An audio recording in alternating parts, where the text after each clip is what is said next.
Okay. Hi guys, I'm here with Luke, who is a victor of. I don't know how many people were in your tournament, your locals. I don't know how many it was. 24, I think. 24 man. Okay. Oh yeah, literally. Actually, I just saw at the top it's named 24 player champs. And Oh, this is yeah. your deck list of. It was green, purple. Green, purple, yeah. It was, I guess, Ursula spam. Or See, essentially, yeah, right? It's one of those things where because Ursula is just so strong, she ends up getting inked most of the time. oh It's really? very, yeah, because everybody knows about her, right? Because she's such a powerful card and doing things like double singing friends on the other side is just insane. It's just one of those things where if you play her, most decks will have a turn three out to it. Like Fair. any purple deck now, they're running about two Pinocchios to tap it down and Rafiki crash into it. So Fair. you got to try and make trade somewhat more favorable for yourself and go, look, I know you're going to have the Pinocchio here, so I'm going to give you my Ursula because this means hopefully that means I'm going to keep my Merfolk and my Flynn Rider, I. and that way I press even higher. Yeah, you're not playing Pinocchio in this build, are you? I thought you were. So I was on Pinocchios essentially to do the same thing, but felt like if you don't see it against this deck in particular, it's kind of irrelevant.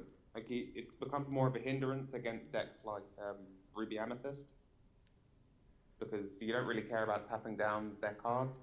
Chances are they're crashing to you most of the time.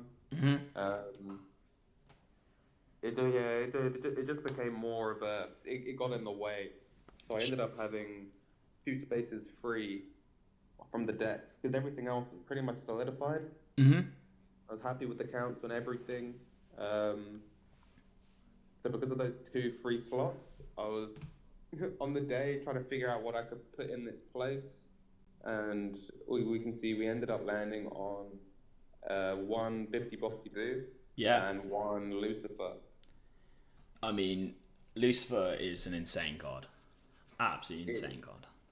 it's just it's crazy how much a turn five disruption can really affect it. If you think about the way that most decks tend to play out, by turn five, for most decks, will tend to have one to two cards left in hand. So just finishing off those last cards can sometimes win you the game on the spot. Yeah, I feel like, especially if it hits the right, like, because obviously if you hit the right action card, like, it's not, it doesn't just have to be songs, which is nice. Yeah. So obviously you do have your discard of Ursula as well, which just gives you crazy Like advantage. Was, when you did play, how many times did you play Lucifer? I saw Lucifer, so I played a total of One. eight Oh. games. Oh, sure, sorry. Eight, yeah, no, no. I played a total of like eight matches throughout the day. Mm-hmm. Uh, and I saw Lucifer about three, maybe four of those games. Okay. Because obviously only one copy. Um, and those games when I did see Lucifer, it was kind of perfect to be honest with you. I had one game against Dilsong Oh, where the last two cards in their hand was a a seven cost Cinderella and a Grab Your Sword. oh, lovely. So basically, just making them forcing to discard. It just acted as a fifth copy of the two drop Ursula, just forcing them to discard the Grab Your Swords, That's so which nice. kept all of my board alive for me to quest up the game for the next turn. Oh, this is why I think green is just one of them that, like, yeah, you can just sack games so easily. The amount of disruption the deck has is crazy. Yeah. Just this plays. What I would like to think about this deck in particular, not even necessarily the list, but just with purple, green, or emerald amethyst, is it plays very similarly to. It's like a hybrid between Ruby Amethyst Control and aggro. Okay. You end up having so much in terms of disruption with all of the green. You've got even ignoring things like Lucifer. You've got Curse Merfolks and Flynn Riders Yeah. discarding cards away from their hands. Ursula picking apart key songs like Mm. Holy World, Grab Your Sword, Be Prepared. friends on the other side. Yeah, sure. Even, in a mirror match, you're taking away things like Mother Knows Best or anything else like that. It's just crucial sometimes. What was I going to say? So in terms of like, because this is just I see. So you do run three of the location, the Queen's Yeah. Castle. What Yeah. do you think of Queen's Castle? Queen's Castle is one of those where it it being a four cost is really good, but it's one of those where realistically the benefit behind something like a Queen's Castle comes more down to, I guess, the turn that it's played. For example, if you play a Queen's Castle on turn four, if you're if you're on the draw rather than on the play, if you're playing like on turn four, an opposing character or opposing player will be on 5 inks, dropping a Maui and killing it in one shot, right? Mm-hmm. If you're on if you're on the play rather than the draw, it pretty much guarantees you 2 law, Mm-hmm. or it gives them a choice, right? On turn four, you're either going to attack into my tapped Ursula, or my Merfolks, or my Flins, and clearing them off the board, or you're going to deal with the Queen's Castle then and there. Regardless of which one you do, I'm going to be gaining at least 2 law from all of this. So it just helps you push slightly closer towards the finish line. Yeah, Because fair the enough. thing with this deck is there are so many situations depending on the matchup. This is not an autopilot deck. There's no one line play. Everything in here is very situational and very tailored to certain scenarios. Yeah, I get that. Yeah. Like, I feel like because it's one of those cards where did you ever really get that many pluses off it? Of the Ursula, No, off the Queen's Castle.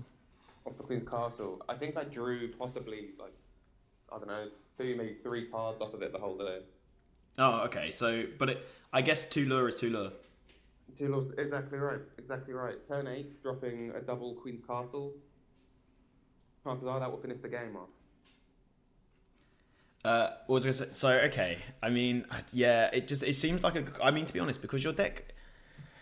If I didn't know what you played and I haven't seen you play, I would assume your deck is aggro as anything. It play like the game plan comes in somewhat 2 stages, right? So your turn one, 2, and 3 is very aggro, and your turn realistically, if you've done turn 1, 2, and 3 pretty well, then your turn 7, 8, and 9 is also very aggro, closing the game off. It's that mid game which you somewhat take a break. You go on the back seat. You take out some of their characters with your Mim Foxes or your Merlin Crabs. You're slowing tempo down with things like Kit or Lucifer. You're taking a break basically to draw cards. The ideal game plan is by turn 7, you're on about 13 law. Oh damn. So at that point, you can go, great, all I need now is to play goat and bounce it. That's literally all it comes down to. Yeah. You just close the games off with goats. I can't tell you the amount of games that I won, including, in the finals or in top 8, was purely coming down to, I have this turn to win. And I've set the board up because I know next turn he's going to quest 19, and he can't close out. Even if he plays a goat here, even if he plays this, he's not getting any higher than 19. I will go to 17. All I've got to do now is bounce the goat and replay it. Right. And that's what it comes down to. This deck plays a lot like chess in terms of I need to be able to set my board up, not just for this turn, but to be able to close out next turn. How long did your games generally last? Ooh. So in Swift, obviously they're all still timed, and I think they're 50 minutes, something like that. Okay. I would say nearly all of them took about 45 minutes. Yeah, but then also, okay, well, I don't know why I asked you that, because actually, I think you're probably one of the slowest players I know. I am a very slow player. Very slow. I went into time once. Oh, that is impressive. That is impressive for you, to be fair. Yeah, like I went into time once, and it didn't last more than like 2 turns because I won by that point. Okay, well, okay, that's the way to do it. Yeah, Would but you? like they all pushed the buzzer. It was all a case of yeah, there's like a minute left on the clock. Okay. Oh, and you were just like, oh, let's just go. Yeah, Like I've we're got like, you this. know what? There's a minute left on the clock. Time to play aggro. Yeah, just see what happens. Yeah, that's the way to do it. That's what I do, to be honest. If I just see times coming, I'm like, ah, screw it. Worst case, we draw. Exactly right. What was I gonna say? Any cards you'd change? The only thing that I'd consider, right? Mm-hmm. So ignoring that those one or two tech cards was more a case of the amount of situations I found myself in going, please, all I need to do now is top deck a crab is is just crazy. So the only card I consider bumping, I think, would be crab the 4. But in terms of cutting cards, that's when it becomes a little bit harder. Obviously, I've got the two spaces. Lucifer was great, and I love playing Lucifer. But in reality, unless you're heavily focused on the discard build, it's not it's not optimal. So I'd probably take the Lucifer out for the fourth crab. Yeah. But I've got to say, I've got to keep in that one copy of 50 Bossy Boo. The amount of games where it was over and I'd lost, and then top deck 50 Bossy Boo and go, great, now I win. It, Quest, play a goat, sing 50 Bossy Boo with Ursula, bounce it, play it again, bounce it, play it again, gain an additional 5 lore, bounce it with a snake, game. like, why is it so good then? Or 50 Bossy Boo. Yeah. Is literally just a case of being able, the combos you have with things like Ursula is insane what you can do. So obviously, like I said, Merlin Goat will gain you 5 lore if you do it. Rabbit will draw you 5 cards. I didn't manage to get this combo off because they're only on a 1-on-1 ratio. But if you can play out Lucifer, make them discard 2 cards, let's say they have an action, that's just 1 card. Ursula sing it, bounce it, replay it, bounce it, replay it. You discard about 5 to 6 cards. Yeah, oh, I see. Okay, yeah, sure. That makes sense. I did a similar thing with Yzma, where Oh, of course. I played Yzma to. Insane. I think I had to out a Cinderella, Yeah. bounce the Cinderella back into the deck, let them draw 2, sung 50 Boppy Boo to replay the Yzma, put my Merlin Rabbit back into my deck to draw 2, and then an additional one from Rabbit to bounce it again, to replay it, to bounce the Ursula back into my deck to draw another 2. So I cleared his board as well as reset mine and drew 5 cards. Like, I found it such a, like, when you were showing me some of the gameplay, like, of you playing, and, like, obviously I've now played this deck as well. Yeah. I found that kind of the cards that I most inked, and I don't know if this is the same for you, is I usually inked Maleficent, even though, generally speaking, a draw one seemed pretty good. I never really cared about drawing, because I either had Fox next turn, so I was like, that's almost 2 draws, regardless. Yeah. Or you would, sorry, not Fox, Rabbit. Rabbit, yeah. Or I was like, actually, I don't really need the draw because I have so many cards in my hand and they have fuck all that kind of like I either had friends on the other side or I had something that I didn't need Maleficent, even though, it's a pretty good card. If you draw it on turn 3, you generally, at least in set 1 back in the day, you would see it, you'd play it. Yeah. But like, even that card is now just not. Like, I was inking that regular. I don't know what was the card that you mainly inked? Is there anything that you're kind of like, you only would use, apart from, I guess, Ursula? It's the one we already talked about. But funnily enough, yeah, it comes down to a case of match dependency. So Kit against Ruby Amethyst is solely used to bounce back a mini mouse. They don't gain 2 lore. Sure. It's, every now and then I'd bounce a Rafiki, so that way they can't trade out. But Hitting tends to be a lot of ink. Okay. Be a lot of ink. Okay. An early Yzma. Oh yeah, that makes sense. Sure, that makes sense completely. And the 2-drop Ursula in the Ruby Amethyst matchup. Yeah. What I mean about it being very matchup dependent, because against Steel Song, I'll never ink the 2-drop Ursula because she's so crucial to the game plan. Sure. Pit is again very situational in that matchup because bouncing, if you're on the play, bouncing a Robin Hood before it can shift is great. Mm. Against Sapphire, bouncing Bladderstone to the hand's pretty good. It basically resets their turn. Fair, and then they literally can't do anything for that. Yeah, no, I got you. Yeah. But because most of the things in the deck tend to be played about 3 to 4 copies, you're pretty much safe to ink it. I see quite. You play. For me, you're playing quite a lot of like 3-ofs. You don't play, like you do play. Obviously, you play a decent amount of 4-ofs, but actually, it's quite a lot of 3-ofs as well. Like 3 Mothers Know Best, 3 Kit, 3 Rafiki, 3 Chamber Followers, even 3 Crab. Yeah, apart from the crab, which I'm gonna bust it for. Okay.